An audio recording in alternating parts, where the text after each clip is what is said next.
dengan kelompok yang lainnya di suatu wilayah. Nah, contoh dari budaya itu ada rumah adat, ada tarian, pakaian tradisional, makanan dan lain sebagainya. Nah, di sini yang pertama kita akan membahas tentang rumah adat. Di mana anak-anak rumah adat ini adalah rumah tradisional yang menjadi ciri khas di suatu daerah. Nah, di sini punya contoh dari rumah adat. Ini anak-anak di sini yang pertama itu ada contoh rumah adatnya seperti di atas, lalu ada contoh rumah adat Batak, dan yang ketiga ada contoh rumah adat Jawa. Selanjutnya yaitu ada tarian daerah, di mana anak-anak tarian daerah ini adalah tarian yang berasal dari suatu daerah tertentu yang menjadi ciri khas atau ciri khas budaya yang ada di daerah tersebut. Nah, contoh dari tarian daerah ada ini di atas, di mana yang pertama itu ada tari moyo, di mana tari moyo ini anak-anak berasal dari Nias.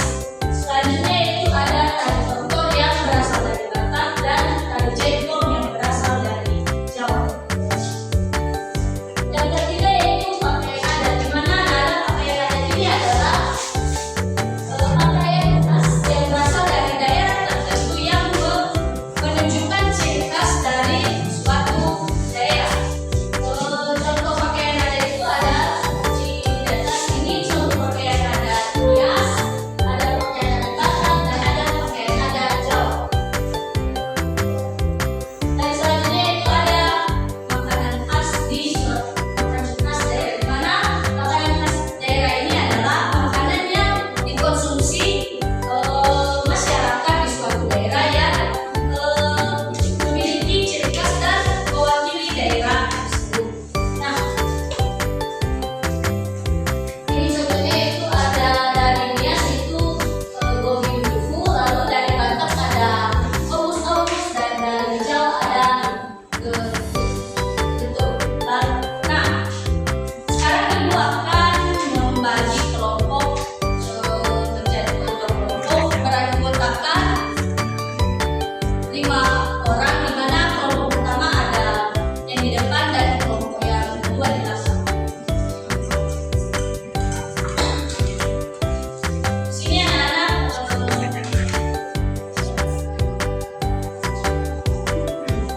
itu apakah materi yang disampaikan dapat dimengerti?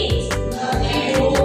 Oke, di sini ibu punya tugas kelompok, di mana di sini ada gambar tarian. Nah, anak-anak nanti menulis asal tarian dan nama tarian tersebut, lalu mempresentasikan salah satu dari kelompok dan dimasukkan untuk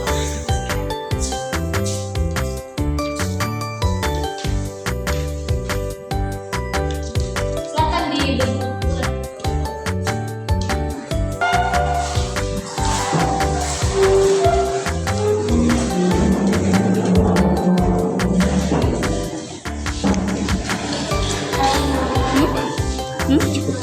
Iya.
Amin.